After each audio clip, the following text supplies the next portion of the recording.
Students IIT में एक बार question पूछा गया है कि किसी ब्लॉक पर 5 फोर्सेज को लगाना है इक्वल मैग्नीट्यूड का, तो किस तरह से लगाया जाए कि नेट रिजल्टेंट पे नेट फोर्स 0 हो जाए। तो इस तरह के क्वेश्चंस को बहुत आसानी से हम लोग एक ट्रिक की सहायता से सॉल्व कर लेते हैं। स्टूडेंट समझिएगा कंसेप्ट क्या है कि अब अगर मान लिया 2 फोर्स को कहा जाए कि भाई 2 फोर्स को इस तरह से लगाइए कि नेट फोर्स 0 हो जाए, तो 2 फोर्स को लगाना है मतलब हम लोग क्या करेंगे 360 डिग्री डिवाइडेड बाई 2 मतलब 180 डिग्री। कहने का मतलब है कि दोनों फोर्स के बीच का एंगल 180 डिग्री होना चाहिए। मतलब सपोज कीजिए इस पर 2 फोर्स को इस तरह से लगाना है, मतलब अगर एक फोर्स को इधर हम लगा दिए तो दूसरे फोर्स को जस्ट अपोजिट डायरेक्शन में लगा देंगे, सो दैट कि दोनों के बीच का एंगल 180 डिग्री हो जाएगा और सो दैट की रिजल्टेंट इस केस में हमेशा 0 होगा। मतलब अगर एक फोर्स को इधर लगाए तो दूसरे फोर्स को इधर लगा देंगे।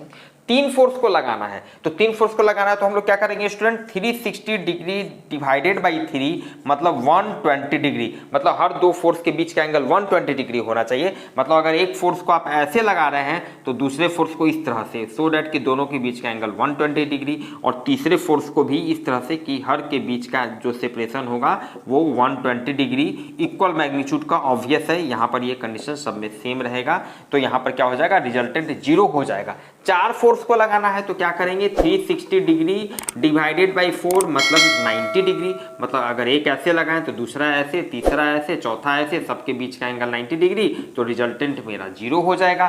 5 फोर्स को लगाना है तो 360 डिग्री डिवाइडेड बाई 5 मतलब ये हो जाएगा 72 डिग्री। मतलब कि आप समझ सकते हैं कि 2 3 4 5 और हर 2 के बीच का एंगल 72 डिग्री होना चाहिए, तो नेट मेरा फोर्स रिजल्टेंट 0 हो जाएगा। 6 फोर्स को लगाना है तो 360 डिग्री डिवाइडेड बाई 6 मतलब 60 डिग्री, मतलब 1 2 3 4 5 6 हर के बीच का एंगल 60 डिग्री अगर होगा तो मेरा नेट रिजल्टेंट फोर्स 0 हो जाएगा।